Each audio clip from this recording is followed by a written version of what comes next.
తిరుపతమ్మని నేను జిఎంఆర్ తరపున కాంగ్రెస్కి వెళ్ళి ఓటుకు 1వ వార్డుకు నిలబడ్డా. నేను ధైర్యంగా గెలిపించే ధైర్యం నాకుంది. సీతారాంపేట గ్రామం party president, Congress party president నేను. జిఎంఆర్ క్యాండిడేట్ కాజా. నేను జిఎంఆర్ గారు పార్టీ హుసేన్ బీకి సర్పంచ్గా ఎన్నుకున్నారు.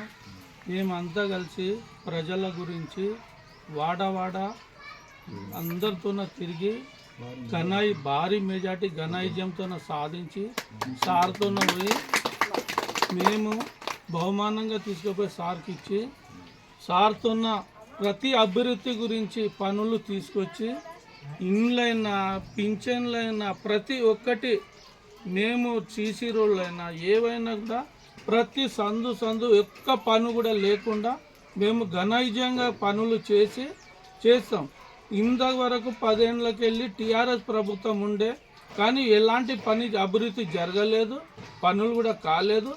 ఇప్పటి వరకు మన ఎమ్మెల్యే సాబ్ జిఎంఆర్ గారు 15 ఇండ్లు కూడా ఇచ్చిండు, సీసీ రోడ్లు ఇచ్చిండు, బీటీ రోడ్ ఇచ్చిండు, బస్సు కూడా ఇచ్చిండు, బస్ కూడా వేసిండు.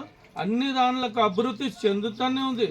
సార్ కూడా ఇప్పుడు ఏమంటున్నా అంటే క్యాండిడేట్ని గెలుచుకొని రాండి, సర్పంచ్ క్యాండిడేట్ హుసేన్ బీకి గెలుచుకొని రాండి, ఇంకా మీకు అభివృద్ధి చేస్తా, మీ ఊరికి ఎన్నో అభివృద్ధులు చేస్తా. నేను మీ ఊరు పక్క గ్రామం, నేను ఆ గ్రామం చూసిన చాలా బాధలు పడుతున్నా. నేను బాటలు కరెక్ట్ లేక ఇబ్బందులు ఎన్నో జరుగుతున్నాయి. ఆ ఊరు గురించి కూడా ప్రతి దాని కూడా సార్ మాకు సాయం చేస్తున్నాడు. జై కాంగ్రెస్, జై జిఎంఆర్, ఉంగరం గుర్తుకే, ఉంగరం గుర్తుకే.